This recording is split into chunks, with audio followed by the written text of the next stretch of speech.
राज्य के मुख्य निर्वाचन पदाधिकारी रीना बाबा साहब कंगाले जम्मू राजनीतिक दल के बैठक में खर्च के जानकारी रोज जमा करे के दिन निर्देश।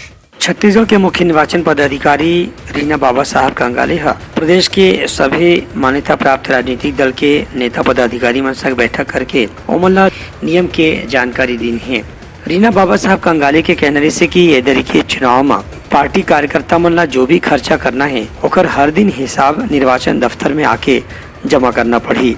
संगे संग जतका भी गाड़ी के इस्तेमाल प्रचार प्रसार में हुआ थे ओकर बर भी पहले ले अनुमति लेना जरूरी है। हर दिन खाता के हिसाब दे के बाद ओमे दस्तखत करा के ओकर पावती लेना जरूरी है। ऐसने वीडियोग्राफी के भी निगरानी करे जाही। ओकर बर निर्वाचन आयोग डहर ले विशेषज्ञ मन के टीम ला नेता कार्यकर्ता मन के साथ में नियुक्त करे जाही।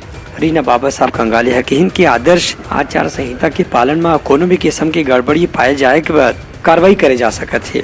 इस संबंध में दूसरे राजनीतिक दल के अलावा कोई सामान्य नागरिक भी कोनो प्रत्याशी या ओकर समर्थक के खिलाफ शिकायत दर्ज करा सकत है। रीना बाबा साहब कंगाले के राजनीतिक दल के पदाधिकारी मन ला कहना रही से कि मन खुद होके आचार संहिता के पालन करे, यही सबसे अच्छा स्थिति हो सकत है और में ज्यादा से ज्यादा शिकायत की नौबत नहीं आना चाहिए। ब्यूरो रिपोर्ट उत्तलंघा न्यूज।